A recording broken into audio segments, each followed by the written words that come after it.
अस्सलामुअलैकुम। कड़वी हकीकत टीवी के मोअज़्ज़िज़ दोस्तों, अगर आप चैनल पर नए हैं तो चैनल को लाइक और सब्सक्राइब करें ताकि आने वाले नए नोटिफिकेशन आपको बर वक्त मिल सके। शुक्रिया।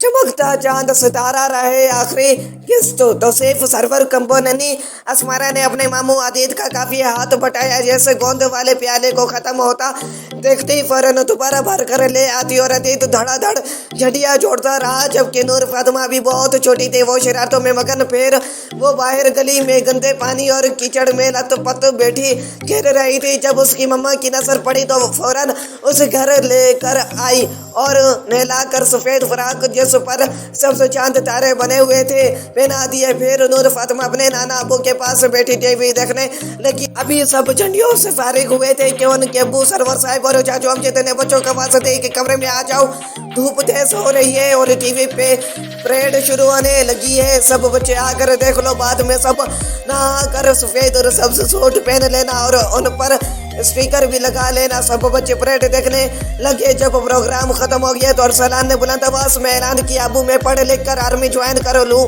जी बेटा क्यों नहीं जरूर। असमारा, नूर फातिमा और अहद के अबू भी तो इतने अरसे आर्मी में ऑफिसर है, हम उनको ये कर आपको लगवा देंगे। अभी तो तुम 9वीं जमात में हो, कुछ अरसा सब्र करो और आला तालीम के लिए मैं तुमको शहर के बड़े कॉलेज में दाखिल करूंगा, क्योंकि हमारे गांव में तो ऐसी कोई सहूलियात नहीं है। अपने पोते अरसलान की यह ख्वाहिश सुनकर उसके दादाजी का सीना फख्र से बुलंद हो गया। फिर सबने नहा धोकर नए सफेद रंग की शलवार कमीज पहन लिया और सिर पर सबसे इलारी परचम वाली टोपियां पहन ली है।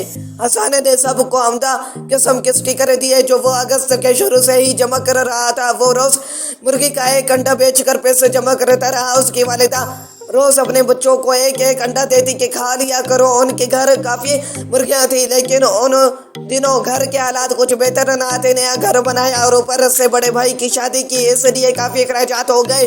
पैसों की किल्लत थी। कुछ दिन पहले तो ईद उल अज़हा गुजरी, इसलिए हसन रोज चुपके से एक अंडा नुमान भाई की शॉप पे बेच आता और पैसे जमा करता रहा। आज उसने इन पैसों से स्पीकर खरीद लिए और अपने भाइयों को गिफ्ट कर दिए। उसके इस जज्बे से सब बहुत हैरान हुए और मुमानी तस्वर ने उसको गले लगा लिया। हसन बहुत खुश हुआ। अबू जी आज हमें आप शहर थोड़ी देर घुमाने लेकर चले, क्योंकि इस बार 14 अगस्त ऐसे दिनों में आया कि तालीमी अदारे बंद है, लेकिन अब लॉकडाउन में नरमी कर दी गई है, इसलिए थोड़ा शहर में घूम फिर आते हमें सफारी पार्क ले चले और कुछ खिला पिला दे। हम मीनार पाकिस्तान देखना चाहते हैं। अतीत ने सिद्ध हमें इस लेचे में कहा, हाँ पुत्र सरवर जा ले जा, इन मासूम फूलों को जरा तफरी हो जाएगी। उनकी दादाजी ने अपनी जेब से 200 रुपए भी निकाल कर अपने बेटे को थमा दिए। सरवर साहब ने वाला आखिर बच्चों की सद के आगे तैयार डाल दिए। पूरे हमारे अब्बू जिंदाबाद। अदीत और अरसलान ने खुशी से नारे लगाए। फिर ये सारा काफिला रिक्शे पर बैठकर शहर की तरफ चला आया। रास्ते में उन्होंने देखा कि आज कुछ खिलाफ मामूल लोगों की आमद और रफ्त थी और हर तरफ सबसे लाली परचम और झंडियां लहरा रही थी। जाते हुए उनकी वालिदा रायत बीबी ने उनको सब्ज कलर में देता सेब मास्क भी दिए कि बेटा ये हिफाजती मास्क लाजमी पहन लो, जो देखने में भी दिलफरेब थे और जरूरत भी थी। हाथों में सबसे हिलारी परचम पकड़े जोशो खरोश से ये काफिला जा रहा था। सरवर साहब का रिक्शा हवाओं से बातें करता जा रहा था और अतीत ने उसमें मिली नगमे फुल आवाज में लगा रखे थे और तो सिर्फ हसन और समन रिक्शे की छत पर बैठे परचम लहरा रहे थे। असमारा, नूर फातिमा, अहद और हसन छोटे थे, इसलिए वो रिक्शे के अंदर बैठे मुस्कुराते बखेरते जा रहे थे। तफरीही पार्कों में ज्यादा रश नहीं था, चंद इक्का दुक्का लोग थे, लेकिन पार्क भी झंडियों से सजे हुए थे और बाहर सिक्योरिटी वाले भी खड़े थे। वो बगैर मास्क वाले बच्चे को अंदर नहीं जाने दे रहे थे और सबके हाथों पर सैनिटाइजर्स का छिड़काव कर रहे थे। ज्यादा रश नहीं लगने दे रहे थे और जल्दी जल्दी बच्चों को बाहर निकाले देते कि हुजूम ना बने। थोड़ी देर में बच्चे पार्क से जबरदस्ती बाहर निकाले। सरवर साहब ने फिर बच्चों ने बर्फ के गोले वाले अंकल की रेडी की तरफ देख कर शोर मचा दिया कि हम बर्फ के गोले खाएंगे। बर्फ के गोले खाकर अदित ने सबको उकसाया कि अब कुछ नमकीन चीज हो जाए। सबने कहा जिंदाबाद अदित भाई, और सरवर साहब के सर हो गए और समोसे पकौड़े खाकर ही दम लिया। उन्होंने सरवर साहब की जेब को काफी हल्का कर दिया। अब सरवर साहब ने वापसी का इरादा किया और रिक्शा साफ करने लगे, जिसमें तौसीफ ने उनकी मदद करवाई।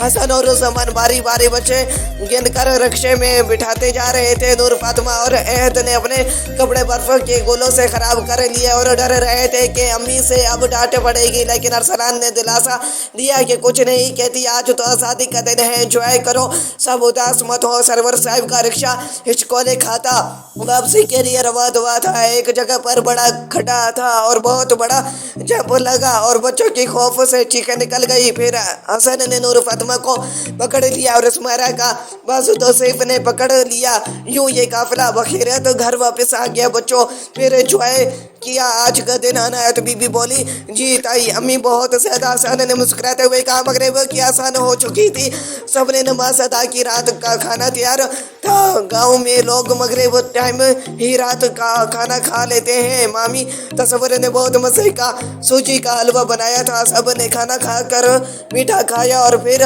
दादाजी के कमरे की तरफ चले दिए। दरअसल दादाजी रोज बच्चों को कहानी सुनाते थे। जब दादा के कमरे में दाखिल हुए तो वो चारपाई पे बैठे हुक्का पी रहे थे। उस वक्त उनके पास चाचू अमजद और कारी बास साहिब बैठे थे। यह उनका रोज का मामूल था, खाने के बाद हुक्का पीने और रोजमर्रा के हालात पे बहस मुबैसा और तबसरे करते।